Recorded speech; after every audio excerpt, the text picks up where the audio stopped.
Welcome back to another video. We have fight number 8 from the mock MMA fights on Friday night. And let's see. So we've got Erik jumping back in. Erik with his shirt off as always. I think he just leaves the house with the shirt off, which is absolutely fine. It's been like 99 degrees out here, so that actually starts to make some sense. Maybe he was ahead of the curve. But we got Erik over here, shirts off. Over here wearing the shirts, we have a new guy, 16-year-old kid. He's jumped into a couple of the MMA classes, but the reason why I don't know his name is because his voice is so quiet. So one of the reasons I decided to leave this fight in here is just, anytime you see somebody coming out of their shell, doing something, I think that's a special moment. So it's always good to kind of see that. It's not, I wouldn't say he's timid, he's just so soft-spoken. In fact, I didn't even know that he wanted to get into the mock fights. I thought he was just going to do the class. So what we do is the last Friday of the month, instead of our usual sparring at 7 o'clock, we do these mock fights. And so it's going to be light to the head. Otherwise, you're pretty much good to go. No knees to the head, no elbows to the head. Typical amateur rules, so that means MMA is going to be three 3-minute rounds with a 1-minute rest. That way, if these guys go off and fight amateur, they're pretty accustomed to it. Here I'm telling them just that, hey guys, obey my commands at all times, protect yourself at all times, keep it light to the head, no knees, no elbows to the head, let's get at it. And so Erik is giving him the honor of giving a match. Love to see it. He charges right in. Not the best technique, but keep in mind he's only done, a handful of MMA classes. Just for the sheer fact of him getting in there, getting after it, not being timid. Soft-spoken, yes, but timid, no. He goes right in there. And it's fantastic. He did have Erik press up on the cage. Erik has some decent grappling. He's able to handle some takedowns, and he's been doing stand up for quite a while now, so he's able to kind of weather that storm. But it was nice to see new guy going in there, getting after it. The kicking technique, we're definitely gonna have to work on that. But again, that's not really what this is about. Personally, that was a good. He's got a good kick on that side. I guess it's just his switch kick needs some work. Good form on the rear leg kick. But that's not what it's about. There's a time and a place to coach, or to teach technique, to teach all that. And there's a time and a place to actually teach fighting. That's what we're doing with the mock fights. We're teaching what it feels like to fight, and we're teaching what it's like just to be in there, everybody watching you, your mom's out in the stand somewhere. We're teaching the rest of it. It's anybody can teach an armbar, anybody can do an armbar, but when it's a fight, can you still do it? Can you still get the takedown? Can you still, protect your head? Things like that. And so it's real good. Again, this kid's 16. He's big. He's strong. In fact, when he spars, I have to tell him to use less strength. That way it's easier to learn. Some of you guys that are new in sparring, if you have less technique but you come in strong, you'll think, okay, this guy's got technique. He's fast. I want to use my strength. But if you use your strength, another guy, they're going to use their power. And so if you go in there strong, kind of muscling people around, it's going to get you hit harder than you want. It's one of those you get what you give kind of things. He's not a rough guy. He's not doing anything inappropriate or going too hard. It's just there's a sweet spot in sparring. If I feel like you're muscling me around, throwing me around, you're going to get – it's like bouncing a ball off the wall. If you throw it hard, it's going to come back hard. You get what you give. But he's good manners. There's no issues with him. Just food for thought as you guys are watching this. The boys circle up. We're seeing some leg kicks. Erik he's keeping it interesting, but at the same time, he's pushing a bit of a pace.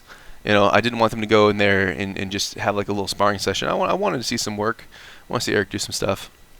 And I do believe these boys have sparred before, but the whole goal of what we're doing is we want you to feel like you've been in a fight. And if you do the mock fights, what's going to happen is when you eventually take your first fight, it'll feel like it's your 11th fight, not your first fight. You hear it all the time, win or lose, people go out. All right, look. Oh, I thought it was the end of the round. But you hear it all the time. People, when they do a jiu-jitsu tournament or when they do their first fight, the first thing they all say is they're like, oh man, it was so different. It felt so different out there. You can skip all that. All right, that's the end of the first round. So that's pretty competitive. I really like how he charged on the takedown. I'm curious to see how the new guy is able to control just dumping all his energy. I think he's started to get smart and start to conserve. We got Ja over here with the ice. We got Devin helping him out. Ice on skin, more effective. I'm going to teach these guys how to do the ice a little bit better. Essentially, I would just lay it right on the back, right at the nape of the neck, where the neck meets the body. Just press that bag flat, lay it out there, maybe get one on the chest, cool them down. At any other time, you think, ooh, why would I want ice? You know, they're not getting ice because they're hurt. When you're in a fight like this, when you're in an MMA fight, you're going so hard, steam is literally coming off your body. We've done practices in winter where you step outside and it looks like you're on fire just because the steam's coming up like smoke, and so you're really cooling that body temperature down, and that's really going to help. So in the future, more surface area is the goal. I would just lay that pack on skin. Pack on the back, pack on the chest, and there we go. But they touch gloves. They're getting into round 2. I would like to see the pace get picked up a little bit more, because even though, you know, Newkid16, Erik's taking it easy on them, you can still push people. You can still really work and get that heart rate up and really put them in bad positions and keep them busy. And so hopefully we see a little bit more of that. Other than that, you could get out there and just have some fun. You know. There's three different levels of guys when we talk about sparring. There's guys that you have an advantage over. Maybe they're newer. Those are the guys that's really good for you to throw your developmental game. Anything that's new that you're working on, you throw it on somebody that you know you've got the advantage, so that you have a higher success rate when you're working on some new stuff. You don't want to throw out your most competitive stuff because you don't want to just go and smush somebody. It's not really good use of your time, their time, etc. You want to try your new stuff out there. So hopefully we'll see some of that from Erik. When you go against someone who is on your level, or if they're above you, you really got to throw out only the good stuff. Otherwise, you're going to have a really hard learning curve, and you're going to walk into some stuff that's not so fun. So will I see again Erik pushing the pace more? You know, pressing them to the cage, using your hands, putting in bad spots, throwing some body shots, getting some work done. There we go. Erik shooting in.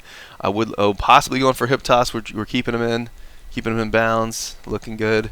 Kind of curious what Devin would do when those two big boys are crashing on him. Erik trying to line up a leg, maybe try to get a hip toss or something like that. Again, working on that developmental game. I do like to see a little bit more of that. This is Erik's second fight of the night, so I don't think fatigue would be an issue. There was a good amount of rest between this fight and his first one, and less people watching. The room's not so loud, so you get a little bit less of the hormones, but still less of the adrenaline, but still, you know, a good learning opportunity. I think in the future I'll probably cap the fights at like 8, just to keep a high energy level. Depends on how many people we have. There we go, shooting in for another takedown. Boom. Pulls out the legs. You know, when you have technique, you use technique. When you're new, just make stuff happen. We can clean those techniques up later. New guy getting into mount, Erik covering and protecting very well. I said it before, but when you get on top, I do want to see some damage. I want to see some, you know, work the body, work the head. A little bit more difficult when you're in mount because there's less body to hit, but we want to see you being busy on top. Work for a submission. There's different ways to progress. You can progress your position, but you're already in mount, so that's pretty much as good as it gets. You can fatigue your guy, you can cause damage, or you can go for submission. But Erik rolls him pretty easily, gets up to standing. I would like Erik to actually apply more pressure here instead of just letting him stand up like that, but that is his choice, and so we're going to see the end of the second round, going into the third round. But we had so much fun with these fights. Again, it's a shame that we lost the original footage. I'll have a bunch of redundancy set up so that won't happen again. But the sound of the gym was awesome. People were losing their minds in some of those fights, especially in the hyped moments.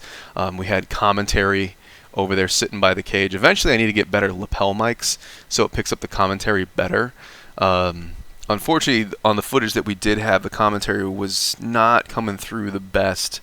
So losing the audio is not the worst thing in the world, but just the reactions to the crowd, super loud. I'm going to try to get people to bring more friends and family, even if they aren't fighting, just to kind of make it more of an event and just give it something fun to do. Everybody, you know, in the Triangle and Raleigh, we always need more fun stuff to do. You know, here we see Shay coaching. We're going to fast forward 10 years from now, and then somebody's going to dig up this footage of the early days of Shay out there coaching people before she, you know, becomes a pro and starts to rule the world. Hopefully she'll remember all the little people like us. But Erik getting after it. He knows it is the third and final round. Staying busy. Good jabs from the new guy. Erik jumps in with a kick. He needs to get those hands up and get that chin down a little bit. Throwing that outside kick, throwing that front kick. I do like the work volume. he knows, hey, 3 minutes on the clock. You might as well leave it all out here, get your workout in for the day. So I do like that. I just would like those legs to get set up more, especially in MMA. If you just swing out a leg kick there, someone steps in like Alex Pereira and just takes your head off with an MMA glove. I mean, that's the end of the night right there. So coming in with your hands, using your hands to set up kicks, it'll make your kicks hit more. You'll have a higher hit percentage, and it also protects you better. So if you jump in with one kick, that's a punch. But if you jump in with one kick, it's a lot easier to counter one thing than if you got me thinking about it a lot. So here comes the hand. Now the leg kick lands. That's what I'm talking about. Good circling. I like to see that from America. Would have liked to see that in his earlier fight, using that cage a little bit better. Getting in, say what you have to say with your combo, and then just get out. Don't give your opponent an opportunity to answer back. Get in, get yours, and then get out. And we're seeing a little bit of that right now. And kind of goes back to what I said earlier. If you have developmental game, maybe he's saying I need to work on my footwork. Well, when you've got an advantage in your sparring session, that's the time. That's the time to go for it. Practice something new. Practice the footwork that we've been working on. Practice the in and out drill that we did last week. But here we go. Seeing some hands. We're dropping our guard a little bit. That's something I'm always working on constantly. I've got a couple drills that I need to get in the rotation a little bit more about keeping the hands up. And if those drills fail, then I'll just start kicking people in the head with a level of control, but a learning opportunity, as it were. So, third round, running through the clock. I would like to see new guy start to get off a little bit more. We can't hear what the corner is saying to him, but one of the biggest things in the corner to coach is the clock. I think it's the most helpful thing, because there's a way to coach in the corner, and there's a way to not do it. You don't want to get in there and be like, okay, jab, right, cross, right hook, low kick, high kick, like, nah, you're not playing a video game. You're not like just smashing buttons out there. Something that's higher value for your call is halfway. 3-minute round, we get to a minute and a half, yell halfway. That's valuable info. It's a quick call. It's easy. 1 minute. That's valuable information. That's stuff I want to know when I'm in there. 30 seconds, 15 seconds, short time, etc. Those are always good calls if you're looking for something to say when you're cornering somebody, versus like right hand, left hook, left kick, right cross, slip roll, like easy. By the time you call it, it's probably late, and my opponent's hearing it too, and it's not the best way. Now, keeping your hands up, or watch out for the right hand, or set up the kicks, those are short, more concise calls that'll get you more value out there. But these guys did a great job. Again, kid in the black shirt, Newkid, he is 16 years old, getting in the mix, not shy, going in there with takedowns against somebody that he knows can grapple, and he's seen him in fights before, so it's a real good opportunity. It's also nice to see Shay and some other folks getting in there, cornering folks, getting that experience from both sides of the wheel. That way, when you're on the other side, it's just more experience all over. And then, of course, his mom coming up in the red shirt, oh my goodness, she was in the background jumping up and down, like she's like shadow boxing a little bit when he's in there. You see, like, a punch is coming at the boy, she's slipping her head. She was getting in it. I don't think she has any fight background, but man, ooh, y'all couldn't see, but she was in the background just getting it. That's what's up. And of course, coming in, doing the ice.